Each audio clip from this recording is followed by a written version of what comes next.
So welcome. In this lecture, I want to go through integration by parts, which is kind of the undoing of the product rule. This one is going to be a little bit more complicated to see why it's the undoing of the product rule. So we'll go through that first. And we'll go through an example. The way I'll go through it first will be some notation, which will be more straightforward in some sense to you, as in it'll look more familiar.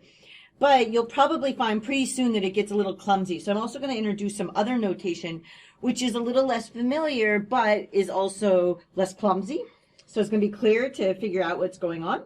And it's going to be notation that's going to be a little bit more consistent with what you're going to do with substitution. So it's good to kind of get used to it.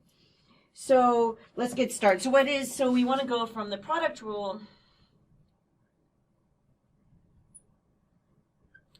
to this integration by parts.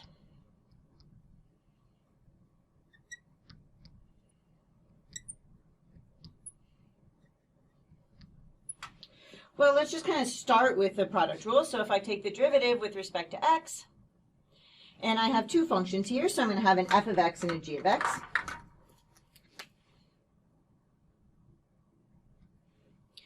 And g of x.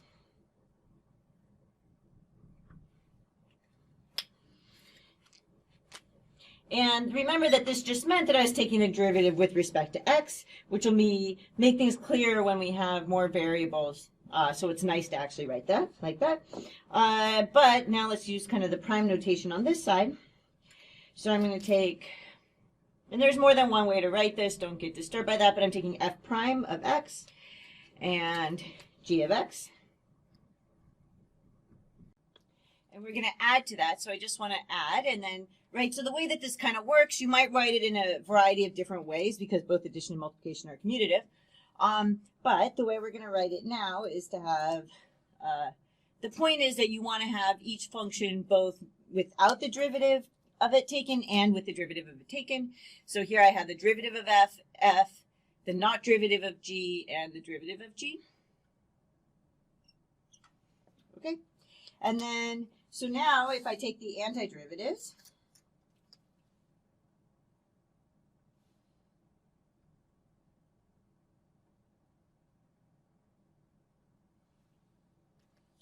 then what happens? Well, I get back that undoes the derivative there, so that's good. So I get f of x times g of x is going to equal, well, now I need to take the antiderivative of this part, so I need to take these integrals. So I'm going to take the integral of this, and then I'm going to take plus the integral, and we'll put a dx there, plus the integral of this dx.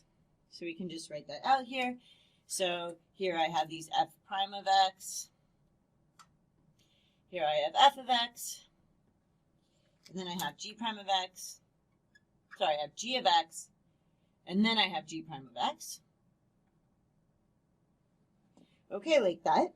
And then now what I'm going to want to do is I'm going to want to solve for this part right here. Okay, so we're going to box this. This is what I'm going to solve for.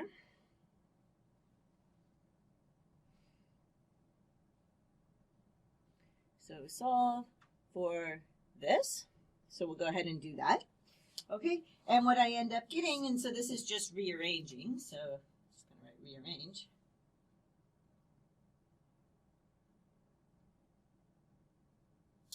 So what I end up getting here, when I kind of solve for that, and I'm going to write it over here just because, so let's just kind of write that. So I have the integral of, this is just that orange box from over there. So this is f of x, and then g prime of x dx.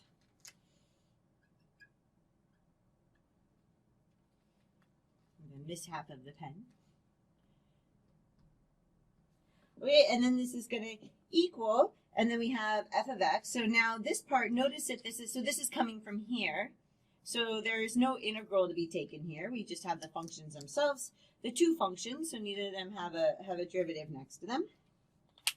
And then we want to subtract, right? Because I had to move this over to this side, I need to subtract it. So now I'm going to have this integral dx. So that was f prime of x, g of x dx.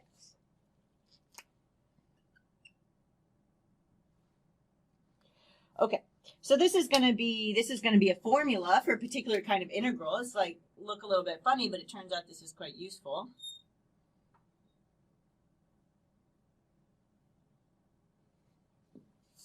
Okay, so here we go. So example, I'm just going to kind of do an example where it just kind of lines up very nicely. Okay, so what I'm going to want to take is I'm going to want to take the integral of, and then we're going to do x, so that's my f of x, and then I'm going to do my cosine of x dx.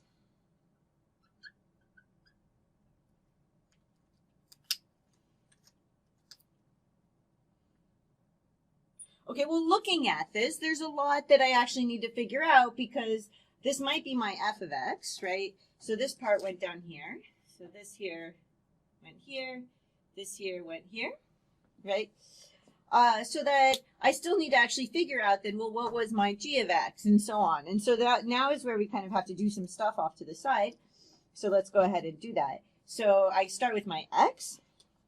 Okay, so I have that, and where do I want to do? Kind of like here. So I have my f of x equals x. And now what I'm going to do is that the derivative of x is 1. So I'm going to write, so df is going to equal 1 times dx. Okay? So that came from this x here. And then I have that my dg is going to equal cosine of x dx.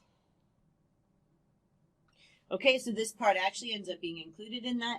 And then I want to go back the other direction here. So I'm going to get, just by integrating, I'm going to get g of x is going to equal sine of x. Okay, so I just integrated here. Here I took the derivative and multiplied it by dx. Here I integrated the cosine of x to get sine of x. Okay, so then I can kind of plug these in over here, and I'm going to get that this is going to equal. So I'm going to get this x.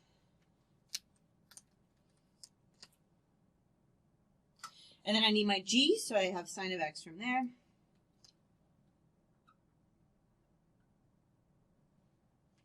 And then minus some integral, so I'm going to do this part dx. Let's put this kind of over here.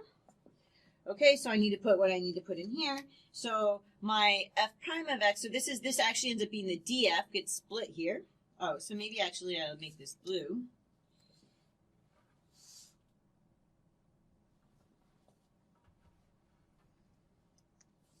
Okay, so I'm going to have 1 times, and then I'm going to have a dx here. And then what I'm supposed to have here is just my g, so that should come from there.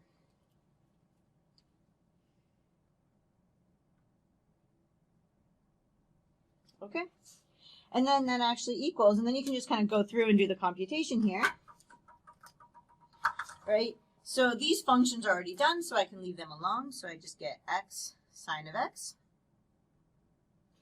And then I actually need to take my antiderivative here, so I get kind of minus cosine of x, right? I'm just taking the antiderivative. This minus sign comes from there, and then I need to do a plus c. And so my final answer is going to be x sine of x plus cosine of x plus c.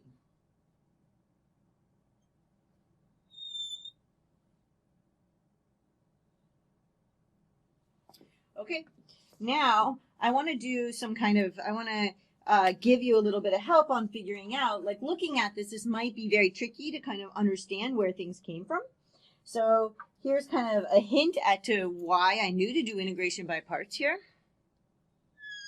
Okay, so it's often true that, so here's some kind of general help in identifying integration by parts.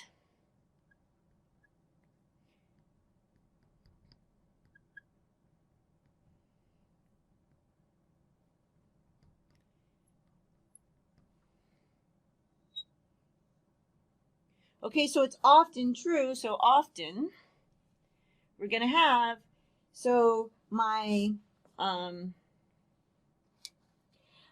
of x is going to be a function that's simplified by taking the derivative.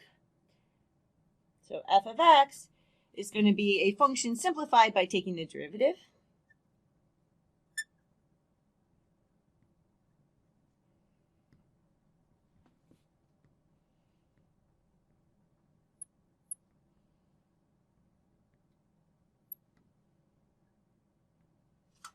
Okay, so examples being polynomials. Okay, there are other examples that are going to show up, but those are very often what they are. And then for my g prime of x, this is a function that it's no more complicated when we take the antiderivative.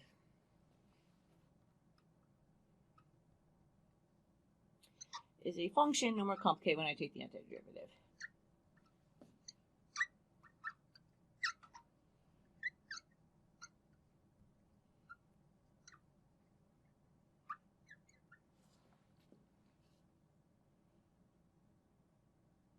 Yeah, I can put that in. Okay, so some here, so examples might be e to the x, or even something a little bit slightly more complicated in there, cosine of x, sine of x. Okay, there might be others too. Okay, and so now let's kind of look at some new, simpler notation.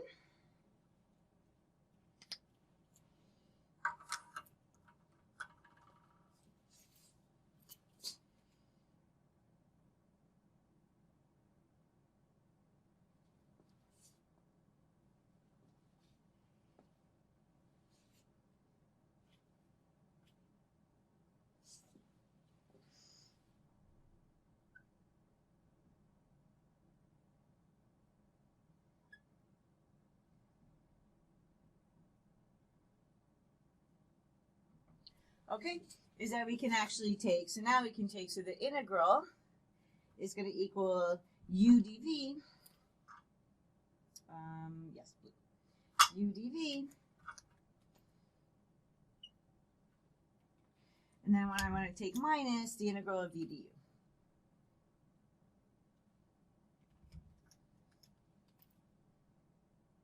Oops. I forgot to first, sorry. Okay, this is going to equal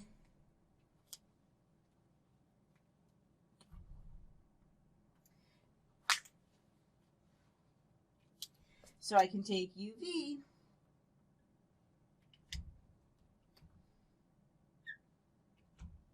minus the integral of v du.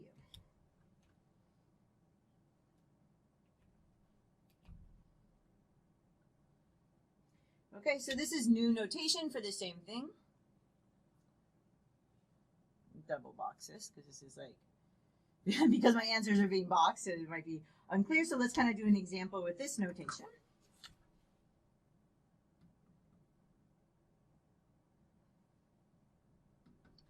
Okay, so I'm going to take here the integral of, so I could have x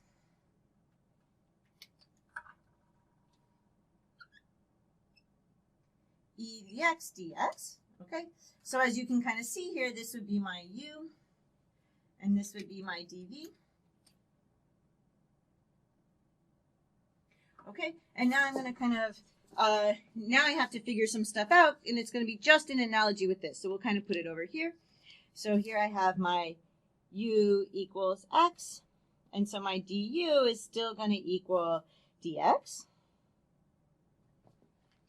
And my v, so this is, my v is going to equal, so if I have dv equals e to the x dx, right, then my v is just going to equal e to the x.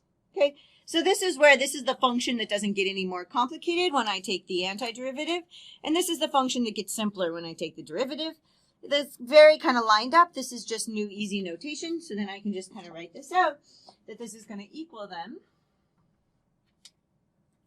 So I'm going to get, so I just multiply my u and my v, so I get my x e to the x. And now I need to subtract. And then I have my integral of, and then I need my v du, so I have e to the x, and then my du is just dx. Ah, this is much simpler. Okay, so then I can just kind of work this out here. With the only thing being, this integral, it just is its own self, so this is not a problem. So this is going to equal x e to the x minus e to the x plus c. Or if you want to write that in just a slightly simpler way, but it was kind of okay how it was, e to the x times x minus 1 plus c.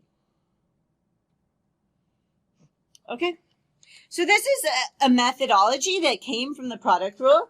A little bit more complicated than you'll see some of the others, but it did come from the product rule. And you get this kind of formula. So this is the substitution formula. I usually like to write it like this. Once you get the hang of it, but when you see it written in that form, it's a little bit easier to kind of relate to it because that's notation you're a little bit more familiar with. You'll see just by the process what you want. So your f of x is going to be some kind of, there are some tricky situations, but mostly it's just a function that's simplified by taking the derivative. Okay. With examples, some top examples being polynomials. And then your f prime of x, oh, sorry, this should be a g prime of x. That's why that looks funny. There should be a g prime of x here.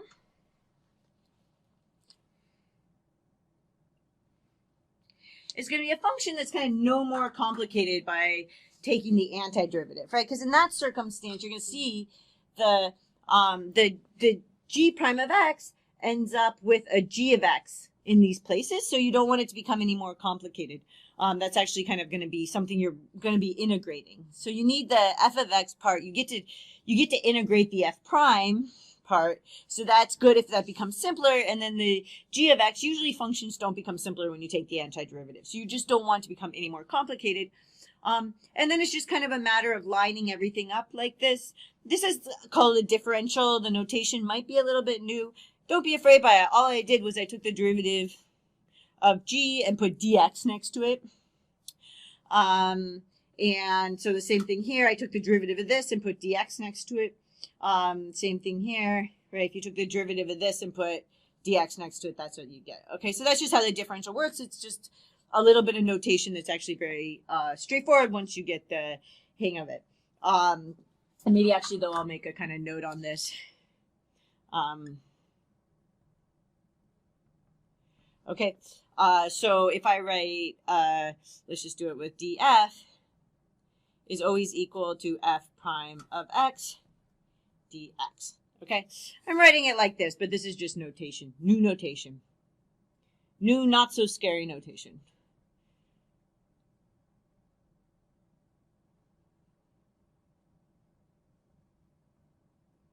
Okay, that's all that is there. Okay, great. So this is kind of our first of our techniques that actually kind of end up being sometimes allowing us to integrate products. So I hope that this one kind of makes sense to you, and then we'll get to go through substitution in the next lecture. So I will see you in the next lecture.